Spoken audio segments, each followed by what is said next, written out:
Davina McCall's adventures continue tonight at 9 with a dip in the Atlantic Ocean, where she comes face to face with the creatures of the deep in Life at the Extreme. Now though, time to join the gang on Good Morning Britain.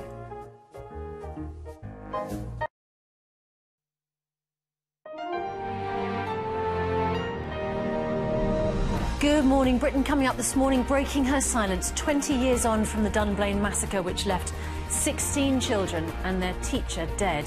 Survivor Amy Adam tells us why she's refused to let the killer ruin her life.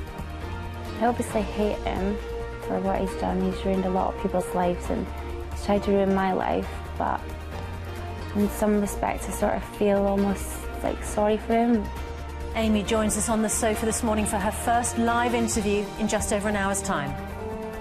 Sending in the Royal Navy to fight the people traffickers as the migrant situation in Europe worsens, the Prime Minister takes military action.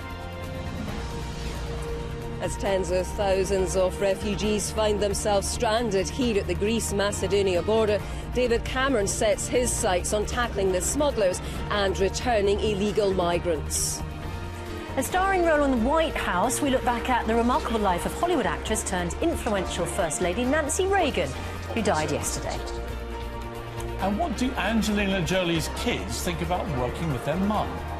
They all went in, they took it very seriously, and then in the car they were like, that's what you do? That's so easy. The Hollywood star tells us about starring alongside her children in the new Kung Fu Panda film. Monday, 7th of March 2016, live from ITV Studios in London.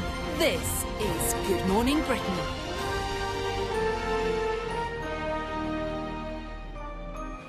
Good morning, Britain. It is 6:01, if you want to be precise about these things. Welcome to the programme.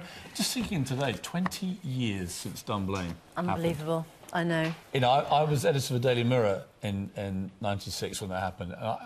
To this day, it remains the most emotive, powerful, gut-wrenching story I think any journalist who was around that story has ever covered. And just amazing, 2 decades ago. I mean, today we have this extraordinary exclusive with this girl who's never spoken, who was shot twice and never spoke about it publicly. And it's going to be a riveting conversation because I remember her when she was 5. That was the last time I saw this girl.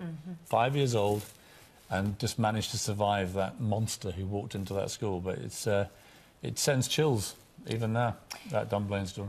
And Amy will be talking to us after 7 o'clock this morning, and hers is truly a story of courage and resilience. So it will be incredible to hear her story in an hour's time.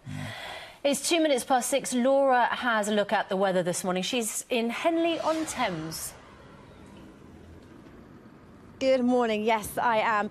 Clear skies and light winds last night means it is a cold and frosty start to the day. Today it's about -2 where we are this morning, and temperatures are continuing to fall. You will need to scrape those windscreens this morning.